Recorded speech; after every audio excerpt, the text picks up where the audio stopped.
Well, hello. Welcome to the new movie room, which you may or may not have seen in another video. I'm still toying around with how I'm going to film videos, how I'm going to angle videos. In fact, I can already see the camera is slightly off, so I'm going to try and adjust this on the fly. Maybe not. Who cares? So, the video that you're about to watch is a Holy Grail Blu-ray update. It's a fairly young Holy Grail of mine. It's a release that came out about a year ago, and I really didn't think I'd be able to get it because it was so expensive. I had to import it. It's from America. It is a Criterion release. You probably know what it is. In fact, I might have even put it in the thumbnail, so why am I trying to, build up any kind of suspense? But I do have it right here in my grasp, my palm placed over the palm on the front of the cover. This is a huge box set, a monumental box set, and the Barnes & Noble 50% off sale is currently happening at Criterion's, actually no, not Criterion's website, at the Barnes & Noble website, and I saw that it was part of the deal. Horrendously expensive. The shipping was really expensive, and I knew there was probably going to be an import fee as well. So I thought I would risk the customs, and for this price, just try and get the thing. When it first came out, it suddenly went down to like $150 on Amazon, which for the amount of movies you get in this box set, I thought was staggering. And I ummed and ahed about it for a few days, finally decided to pull the trigger, and it sold out. And then it was out of print everywhere. Well, not out of print, but it was out of stock. So it seems like this set has really been a huge seller for Criterion, which is great. Hopefully there'll be more sets like this to come. But you know what it is, of course.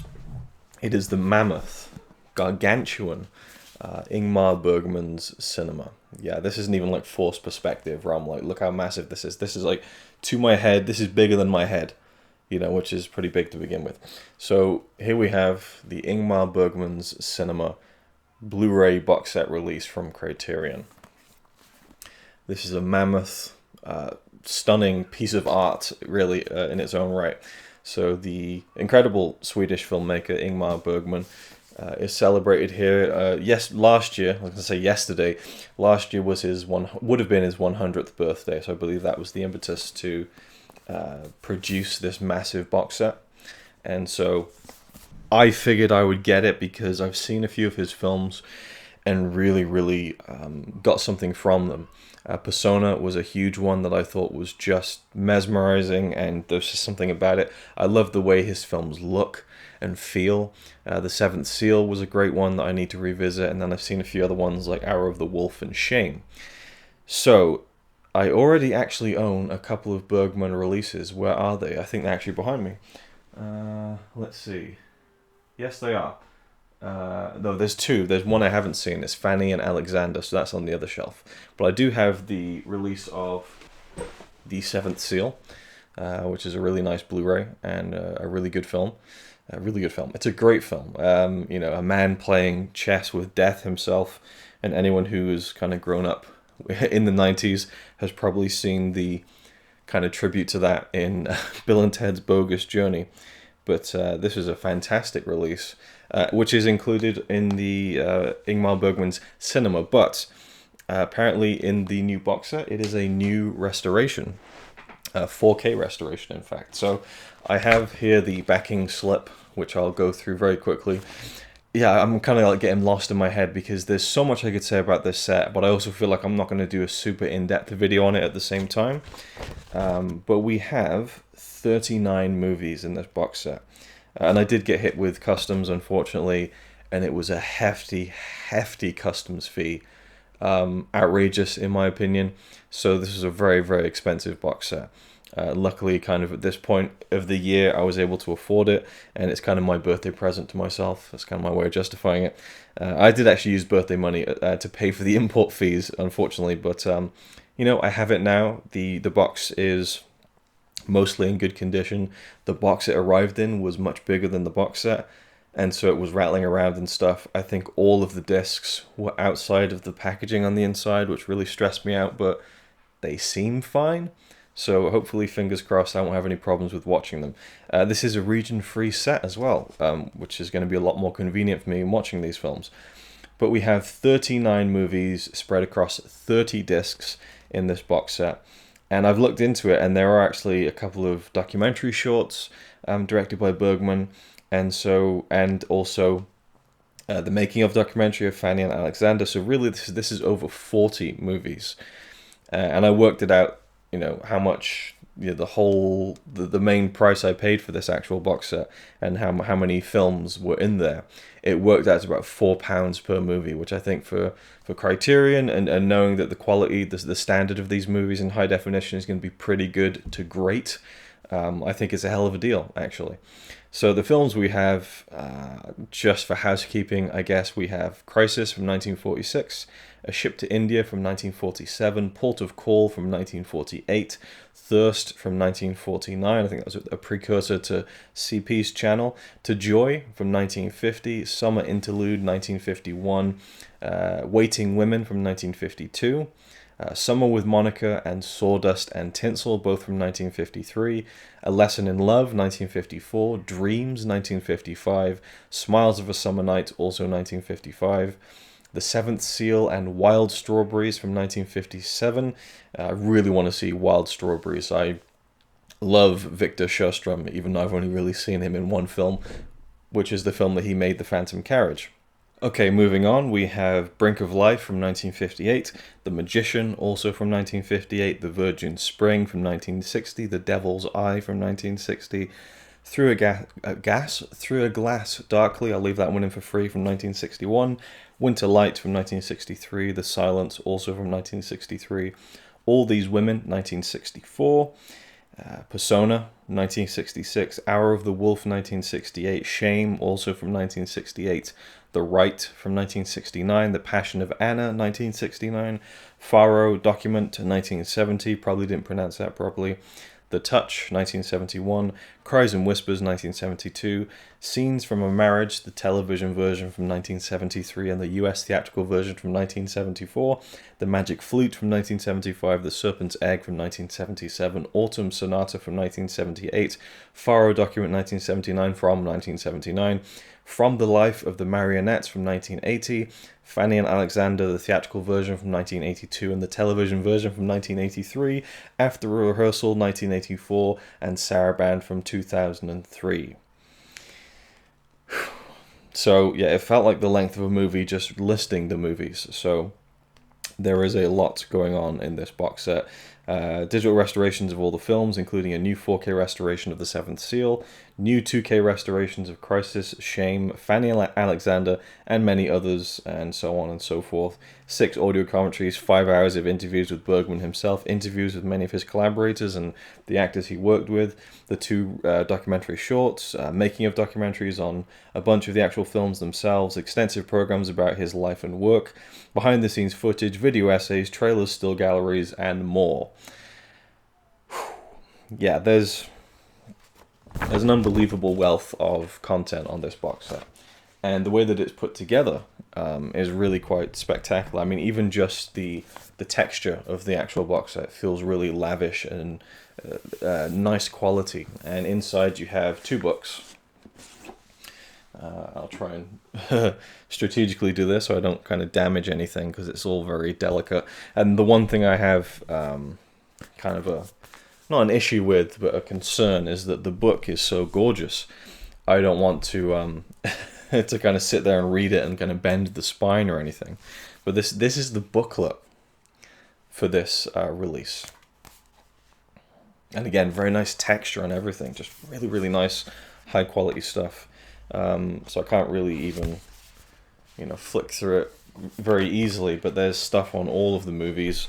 Maybe I can kind of angle it around a little bit here. There's stuff on all the movies, essays, interviews probably. There's just, it's unbelievable how much stuff is in here. And they have, in fact, let me just look at the table of contents, which is massive actually, and it even gives you an alphabetical list of all the films with page numbers of where to go. So yeah, you have essays on each film. There's also a chronological guide to the movies, a guide to all the special features as well. programmer's note, an introduction. It's a pretty damn good book, on the surface at least. I haven't really read anything yet. And then also we have the movies. This is one part of the box set I'm not the biggest fan of, but I mean the cover is fantastic, and on the inside we get all 30 of the discs. Now they're presented like so. So you have the discs themselves, and then information next to each of the discs, and this looks the same throughout the entire box set. All white pages, black discs. So you get the movies that are on that particular disc, the year of release, the running time, the original Swedish title, whether it's black and white or color, the audio.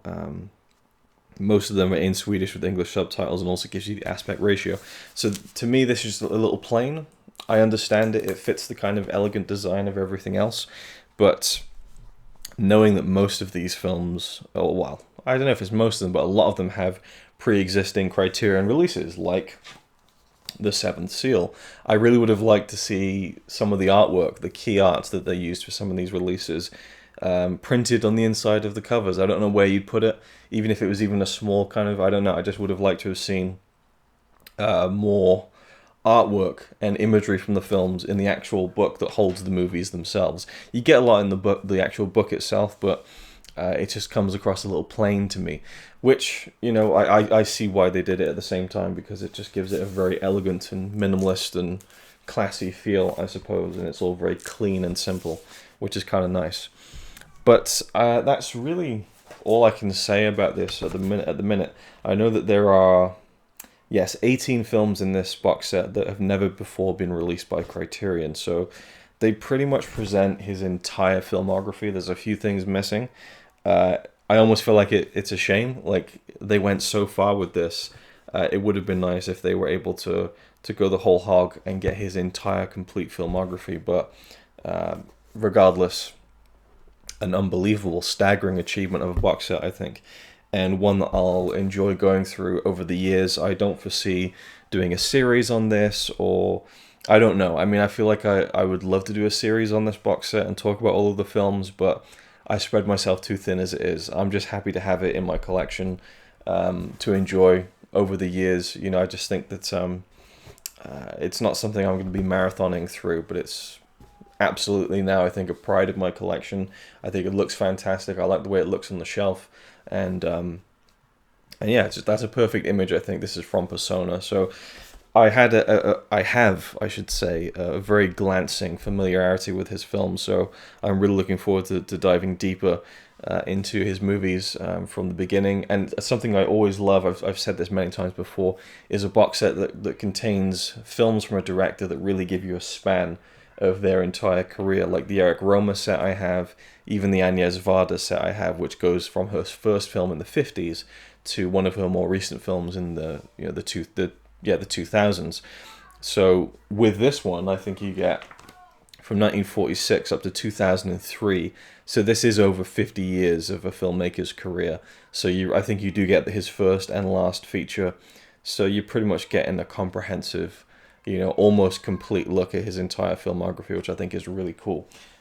So there we go. If you want to know more about this box set and have a much better appreciation and knowledge of these films, I would highly recommend checking out my friend Daisuke Beppu's series on this box set. He did like a 13-part series looking at the box set, reviewing it, the special features, the supplements, whether you should buy it, he covers everything, and I couldn't even hope to achieve a kind of series or discussion on this box set as comprehensive and complete as that. But as it stands, yeah, it's definitely one of my new favorite pieces in my collection. Haven't even watched one of them yet, but I'm in no rush. I love that I have this like massive chunk of a legendary director's career sitting on the shelf to kind of dive into and dip into whenever I feel like it. So there we go. That's my kind of update, my holy grail. There's been a few over the years. Sometimes I acquire them, sometimes I don't. I'm glad it arrived mostly in one piece. There's some fraying around the edges of the box and stuff and here and there, but when it's on the shelf like that, it looks pretty good. So there we go. Phenomenal release. And that's my uber Barnes & Noble 50% off haul, I suppose, is mainly, it's just this box set, really. Although I have a few things someone grabbed for me, so you'll probably see me talking about a few more Criterions in the coming weeks. Otherwise, thank you for watching. Leave your thoughts down below on any of Bergman's films, the box set itself. I'd love to chat about him and his films and this box set in particular. Until then, I'll see you with the next one. It's alright by me. Apart from the fact he throws cans of Carlin into a tree. Yeah, he's really cool. Yeah, he's really cool. But he's not quite as cool as you.